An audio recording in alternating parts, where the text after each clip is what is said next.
70 सालों में ये देश इतना कभी नहीं बटा था। 70 सालों में ऐसा नहीं हुआ था कि एक महत्वपूर्ण इंटरव्यू एक पूर्व गवर्नर का आए और सरकार चुप्पी साध ले।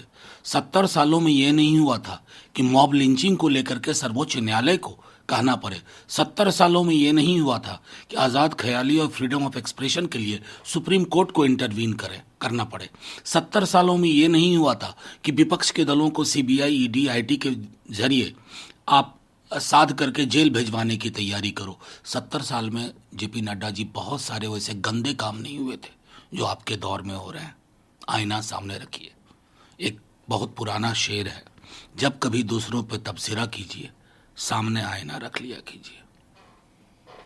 प्रेसिडेंट हैं वो आरोप लगा रहे हैं कि जो यूथ कांग्रेस के प्रेसिडेंट हैं उन्होंने उनके साथ हरासमेंट किया। इसकी शिकायत उन्होंने प्रियंका गांधी, राहुल गांधी को किया, फिर भी सुनवाई नहीं। देखिए, मैं समझता हूं कि जाहिर है बहुत बड़ी खबर है, बहुत महत्वपूर्ण खबर है, इसलिए मीडिया में मुझसे सवाल पूछा जा रहा है। पार्टी के अंदर अगर इंटरनल कंप्लेंट का स्ट्रक्चर होगा तो उसके जरिए समाधान हो, या सीधे तौर पर इसके लिए न्यायालय है और उनको न्याय मिले, सच क्या है ये भी सामने आना चाहिए। इसकी इसके पक्ष में हम हैं। इससे ज़्यादा मैं समझता हूं कि हेडलाइन मैनेजमेंट ना बन के रहे, यही आशा होगी। केरल इस तरह से केरल के गवर्नर, वहाँ के तमिलनाडु के गवर्नर के खिलाफ जो रिजोल्यूशन पास हुआ है उसको लेकर देखिए, ये अब लगभग हर विपक्ष शासित राज्य में होना है, क्योंकि गवर्नर कस्टोडियन ऑफ कॉन्स्टिट्यूशन नहीं है, वो custodian of BJP interest, electoral interest. तो जब इस तरह की विसंगति होती है ना तो बहुत मुश्किल होती है। आप देखिए ना, अलग अलग राज्यों में हमने बंगाल देखा था, त्रिपुरा देखा था, तमिलनाडु देख रहे हैं, महाराष्ट्र देखा था, इससे पहले केरल देख रहे हैं। तो ये जो गवर्नरों की नई पौध आई है ना, ये भूल जाते हैं कि संविधान नाम की कोई चीज भी है जिसको कहते हैं कॉन्स्टिट्यूशन ऑफ इंडिया। उन्होंने संभवतः सिर्फ भाजपा का, जिसको कहते हैं ना कि संविधान या उनकी नियमावली या उनकी इच्छाओं के इर्द गिर्द ही काम करना शुरू किया। अतीक अहमद इसके मुख्यमंत्री बोले हैं और कहे हैं कि अब माफिया किसी को अब आगे धमकी नहीं देगा। उनके मुंह से ये बात सुनना अच्छा नहीं लगता। सच को, एक माफिया को खत्म करने के लिए राज्य अगर माफिया बनता है ना तो ये चिंता का विषय होना चाहिए उनके लिए भी, जिनके दल की ओर से वो हम मुख्यमंत्री बने बैठे। अपना दामन देखें, अपनी कैबिनेट बुलाई, अपने खिलाफ के सारे मुकदमे हटा लिए। किस तरह के आदमी हैं आप भाई?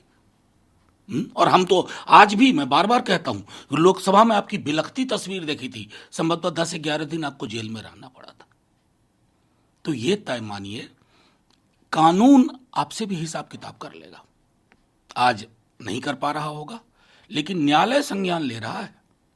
24 अप्रैल को उस पर सुनवाई शुरू होगी, तब फिर बताइएगा, क्योंकि आपको बहुत टिप्पणियां मिली हैं। हमने गंगा सरयू में तैरती लाशें देखी हैं और उस वक्त आपको गायब देखा है। गवाह है, तारीख गवाह है।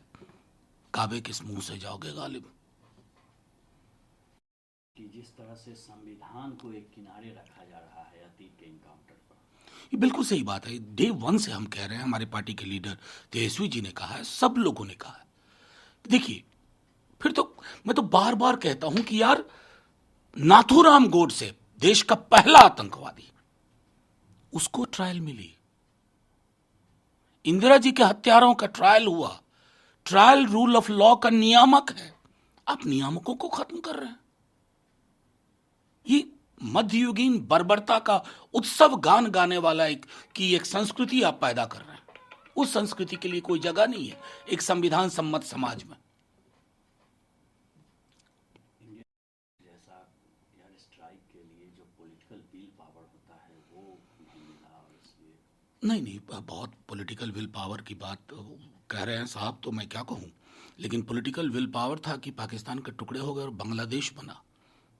तो मैं तो उनसे आग्रह करूंगा कि 2014 से इस देश का इतिहास नहीं शुरू होता, उससे पहले भी इस देश के सेना का एक इतिहास रहा है। आपकी मजबूरियां होंगी कि आपको सिर्फ 14 के बाद की, लेकिन मैं आपको कहूं उससे पहले का इतिहास देखिए। हमारे पास बल नहीं, बहुत ताकत नहीं थी, आर्थिक रूप से उतनी ताकतवर नहीं थे, लेकिन पॉलिटिकल विल था और उस पॉलिटिकल विल ने हासिल किया। हां, लगे हाथ हमारा तो यह भी प्रश्न होगा कि हमारे 40 जवानों के घरों के जो दीपक बुझे ना, उसके बारे में आज तक कोई रिपोर्ट नहीं आई है।